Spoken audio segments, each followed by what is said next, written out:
Londres 2012. Brasil e Inglaterra recebem os principais eventos esportivos mundiais nos próximos anos. Jogos Olímpicos Londres 2012, Copa do Mundo de Futebol aqui no Brasil 2014, Jogos Olímpicos no Rio de Janeiro 2016 e talvez a Copa do Mundo de Futebol na Inglaterra 2018. No programa de hoje, vamos falar sobre Londres 2012. E não é só. O relacionamento comercial e diplomático entre os dois países pode beneficiar ambos na potencialização do retorno desses eventos. Acompanhe. Bem, o assunto agora no Ponto Esportivo é Jogos Olímpicos Londres 2012. Os nossos convidados aqui, Eduardo de Castro Melo, arquiteto, Martin Harvey, que é cônsul-geral britânico, e o Robin Johnson, Visit Britain, que é um órgão do governo que cuida do turismo, né, Johnson? É, assim como o Embratur do Grã-Bretanha. E a minha primeira pergunta é para o cônsul. Que estágio que se encontram aí para o começo das Olimpíadas? Bom, Jarbas, estamos há 2 anos e meio para os Jogos e as construções mais avançadas que o esperado. O orçamento está em sua meta. As 5 grandes construções estão avançadas do Estádio Olímpico, o Centro Aquático, a Vila Olímpica, o Velódromo e o Centro de Mídia. E o plano de legado pós-Londres 2012 foi lançado em 2008 e também já dá frutos mesmo antes dos Jogos, incluindo um programa que chama-se International Inspirations. Cônsul, qual o custo estimado para Jogos Olímpicos de Londres? A construção dos equipamentos esportivos e das vilas olímpicas, da infraestrutura para os Jogos e a regeneração urbana da localidade dos Jogos poderão totalizar até mais ou menos 9 bilhões de libras esterlinas. Essa origem do dinheiro é do governo ou do privado? Os recursos públicos, 63% vem do governo central de Londres, 23% vem de uma loteria. Nós temos uma loteria nacional na Inglaterra e 13% vem da prefeitura de Londres. E com a crise financeira internacional, o governo alocou 324 milhões de libras esterlinas de recursos adicionais para repor uma parcela de investimento privado que estava sendo esperado para custear a construção da Vila Olímpica. E o Comitê Organizador de Londres 2012 também já conseguiu 2/3 de patrocínio privado que precisa para realizar os Jogos. E eles já têm 550 milhões de libras esterlinas garantidas por patrocinadores. Cônsul, tem algum serviço ou algum produto brasileiro que se destaca nesse processo todo de Jogos Olímpicos para vocês, né? Jarbas, ainda não.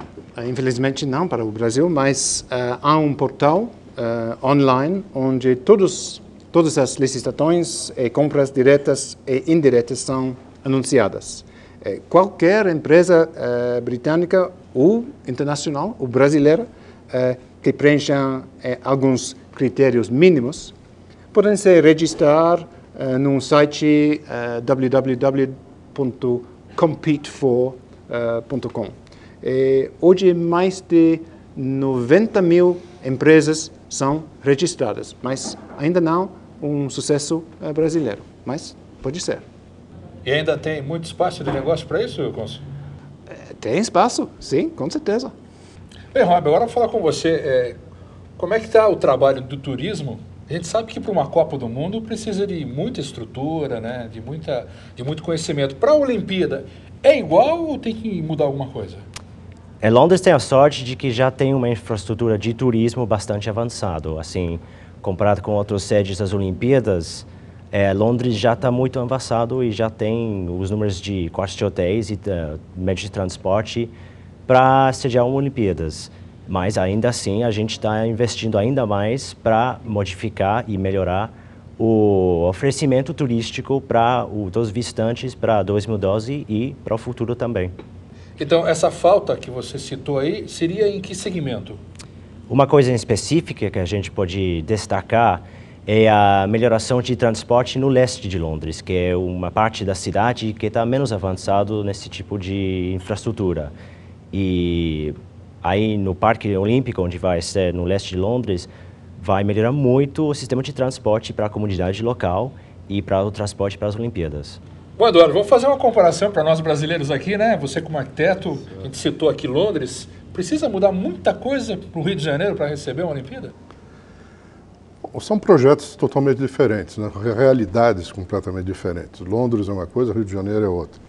Apesar de ser duas cidades com características turísticas, estamos falando de turismo, etc., preparadas dentro de suas realidades, eu vejo que o Rio de Janeiro tem uma dificuldade muito maior do que Londres, porque Londres praticamente é uma cidade pronta, já tem equipamentos esportivos, está fazendo novos para interesse de desenvolvimento de algumas regiões locais dentro da cidade, e tem uma visão um pouco diferente do que nós deveríamos estar fazendo aqui. Algumas instalações lá são instalações de caráter temporário, elas vão ser construídas com uma capacidade maior para ser, após as Olimpíadas, reduzida essa capacidade e atender apenas a comunidade mais próxima, né? Ok, isso acho que é perfeito dentro dessa visão. Já no Brasil, nós temos uma carência de instalações esportivas, no caso de se pensar só na instalação esportiva. Então, nós temos que ter esse equipamento sempre à disposição da população. Então, se vai ser construído, que permaneça isso lá, para que fique para gerações futuras. Mas aí nós temos que pensar também nos outros itens, que é a circulação urbana, né, tanto o sistema viário quanto o transporte público e tal, que são investimentos que em Londres já existem e que no Brasil tem que ser implementados. Nós temos que fazer lá na cidade do Rio de Janeiro. Mais ou menos seria esse